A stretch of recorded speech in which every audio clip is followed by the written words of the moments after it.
Hello everyone, this is William Armstrong here to talk to y'all about a 16-year-old teen in Miami, Florida, directly in Miami, that launched a cyber attack against Miami schools using easy to prevent program. The 16-year-old teen accused of launching a cyber attack that helped shut down Miami Dade's online classes used a simple, easy-to-download program to overwhelm the servers of the nation's fourth-largest school district, experts say. A South Miami senior high student is accused of orchestrating no fewer than eight of at least 2 dozen cyber attacks that helped paralyze the first 3 days of the district's virtual classes.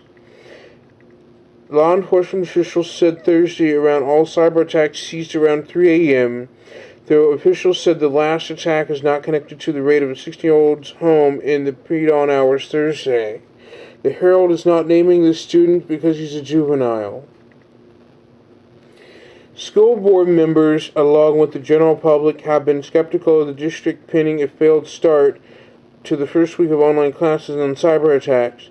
Board members have focused on questioning the vetting and effectiveness of My School Online, the district's new online platform operated by the for-profit education tech company K-12. Concerns over the district's cybersecurity. I'll read that after that. But the teen's arrest raises new concerns about the district's cybersecurity. The home in northwest Miami-Dade, Florida, where the 16-year-old South Miami High School student who was arrested and charged in the Miami-Dade school's cyber attacks lived. The simplicity of the 16-year-old's attack alarmed cybersecurity experts who cautioned that the district should have been able to withstand such an attack, but that backfired. The student admitted to using a tool called Low Orbit Ion Cannon, or LOIC, or LOIC, according to an unredacted arrest report obtained by the Herald. Experts say it is software that is easy to download and can be used to disrupt websites. It is the same tool that the hacker group Anonymous used a decade ago to cripple companies such as MasterCard, Visa, and PayPal. The program is designed to overwhelm a system with what's known as distributed denial of service attack, or DDoS attack, in which basically uses a slew of random computers to overwhelm a website with packets of data. It's like if you own a restaurant and 1,000 people show up without reservations and don't order food, said Barrett Lyon, the CEO of the netography cybersecurity firm. Your real customers are going to arrive and suddenly you have to sort out a huge mess. Lyon said using the primitive LOIC software is the modern-day equivalent of pulling a school's fire alarm, but caution it may just be the start of cyber attacks as more teaching goes online. Side note, this is due to because of COVID-19 causing online schools to go online to teach students. There's going to be more sophisticated attacks and more sophisticated players that know how to write code, said Lyon, who started the first anti-DDoS security company in Hollywood 2003. The LOIC program is not particularly sophisticated, cybersecurity experts say. It's a point-and-click program. You don't have to have a great degree of sophistication to launch it, said Mark Ross, a cybersecurity expert and former federal cybercrime prosecutor. Ross said he was surprised that the school district servers could not handle the LOIC attack. The firewalls on the district's computer network should be able to detect and handle the traffic, but it didn't. It completely collapsed underneath all that traffic. The school's firewalls on the school's district network firewalls just came crashing down because it was unable to detect that massive barrage head-on DDoS attack. Like, it couldn't detect that attack and block it until the firewall just crumbled right on down due to all that pressure. It is really easy to prevent, Ross said. The school must be really out of date on their router configuration. Their router wasn't configured properly. Oops. Ross said the teenage hackers normally communicate on online video gaming platforms, which makes it difficult for law enforcement to monitor. They are not using email or chat, he said. The reason why most teenage hackers normally avoid using online email or chat is to avoid being caught and detected by the authorities when launching cyber attacks. This goes for adults too. They use online video gaming platforms to privately plan a cyber attack rather than email or chat because they know that they can get caught using email or chat to plan a cyber attack through the local authorities and companies that allow people to use email or chat. Doug Levin, a cybersecurity expert and president of EdTech Strategy, said it's easy for someone as young as 16 to perform a DDoS attack on the scale of those experienced by Miami-Dade schools. This is in Florida. With the right search terms, you can find tools available to launch this kind of attack for free, he said. While your identity would be likely be known, these tools are trivial to locate and operate. Even so, he said, it is alarming that a school district of Miami-Dade's size could be taken down so easily. This speaks to the cybersecurity posture of school districts, he said. Historically, it has not been an issue they have worried much about. They have long believed that they wouldn't be a target. Attacks also traced to Russia, Ukraine, and China.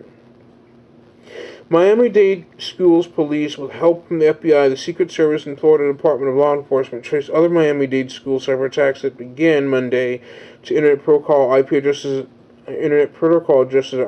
of Russia, Ukraine, and China, and other countries, and Iraq. Police on Tuesday served a subpoena on Comcast, the school district's internet provider. Miami-Dade school Superintendent Alberto Carvalho said some of these disruptive attacks may have been purchased through the dark web, a part of the World Wide Web that cannot be accessed by search engines.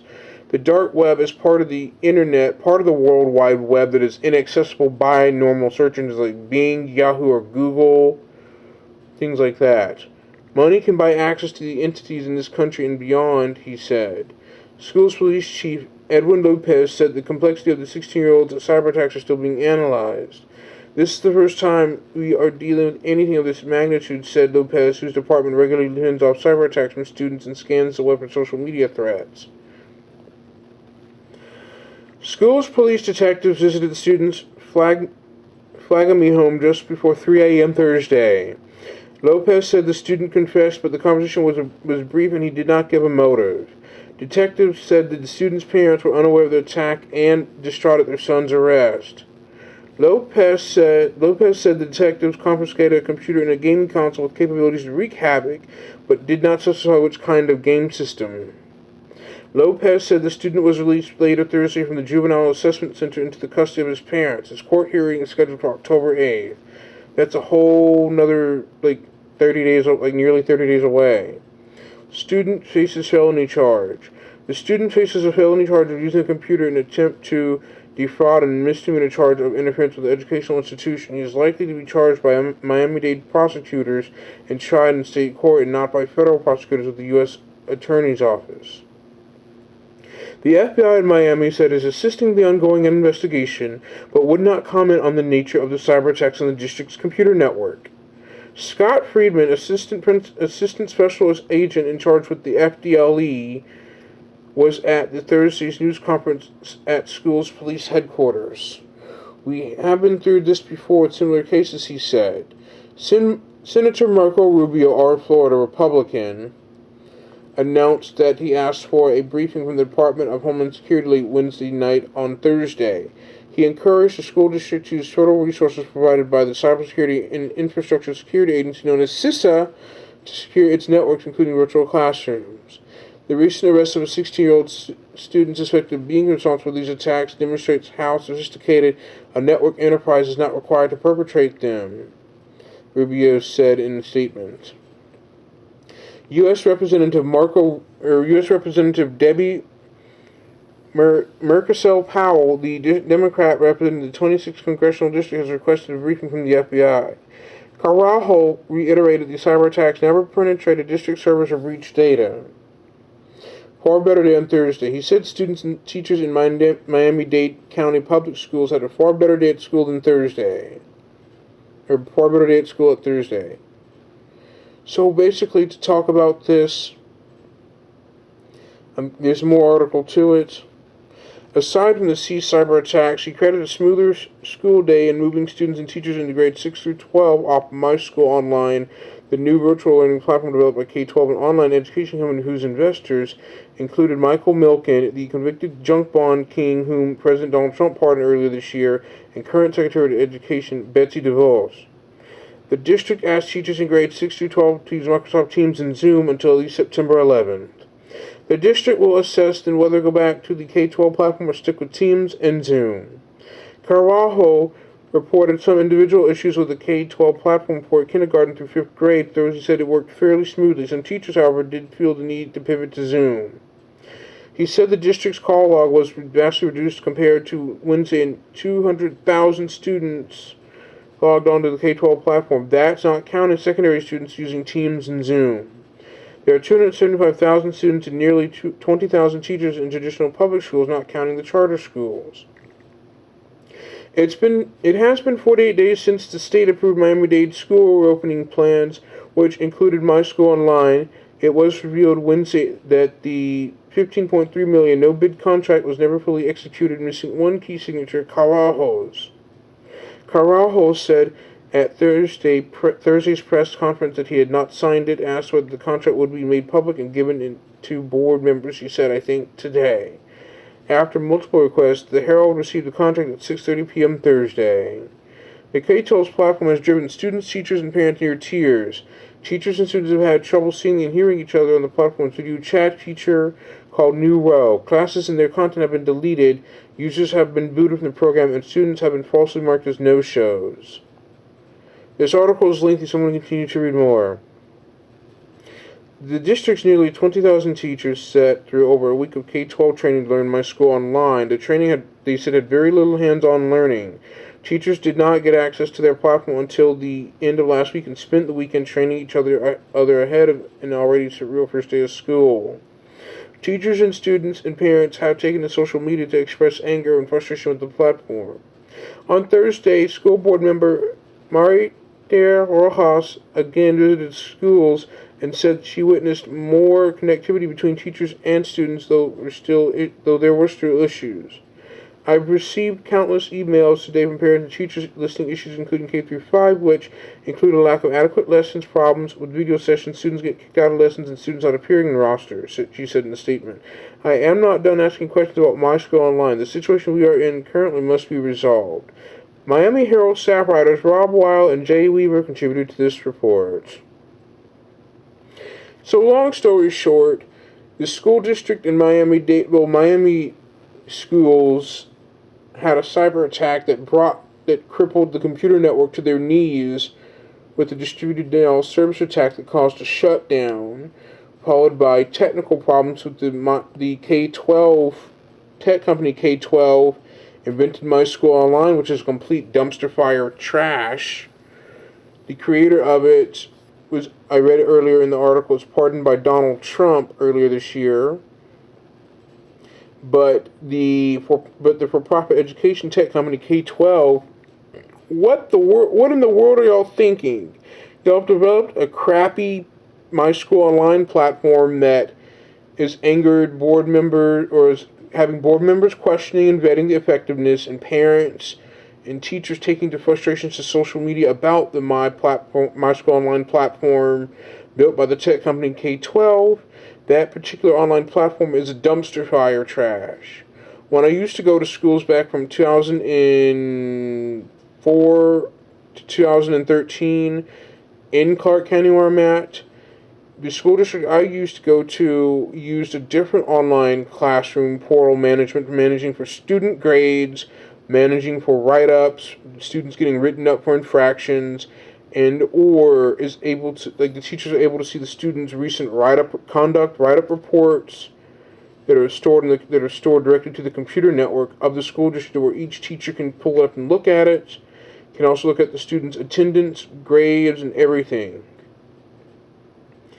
My issue with school districts is they need to secure their computer networks offline to avoid such attacks. I mean, Miami-Dade County recently had their school district brought to their knees through this cyber attack by a 16-year-old. But the 16-year-old is allegedly accused of launching a cyber attack that helped knock down the Miami-Dade's online classes altogether. So this teenager's been accused allegedly of launching a cyber attack. I just saw this article through my Google Now feed. I will report back and make a follow-up video based upon when more information comes available, or if I see more or read more, then I will report back in a separate video. This is William Armstrong signing out. Take care, and we'll see you next time. And my note to school districts out there in America, Please take time to secure your cyber networks, your computer networks from unauthorized attacks. Please take the time to secure your computer networks from cyber attackers from attacking school district computer servers. It is best if school districts took the time to secure their internal network infrastructures. And the school district where I recently graduated from in my town, their computer network is an intranet where all the school computers and servers are interconnected with one another, isolated, but there's still internet access for the student computers to go to certain websites approved by the school district for educational use. The school district I went to had certain websites like YouTube, Twitter, Facebook, Instagram, Snapchat, like most of the social media and video websites were auto-blocked by the school district, which is completely blocked as they were irrelevant and uneducational to students in the school district in my town and similar school districts in America.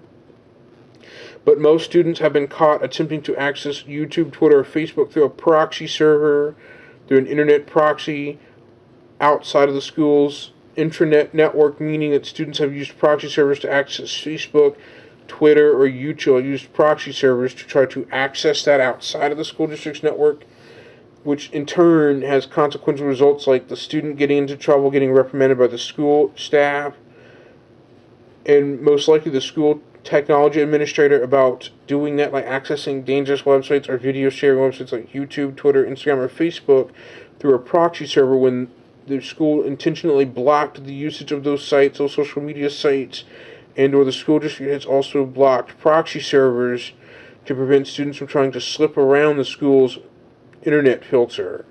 This is William Armstrong signing out, and I will see you next time. Bye-bye.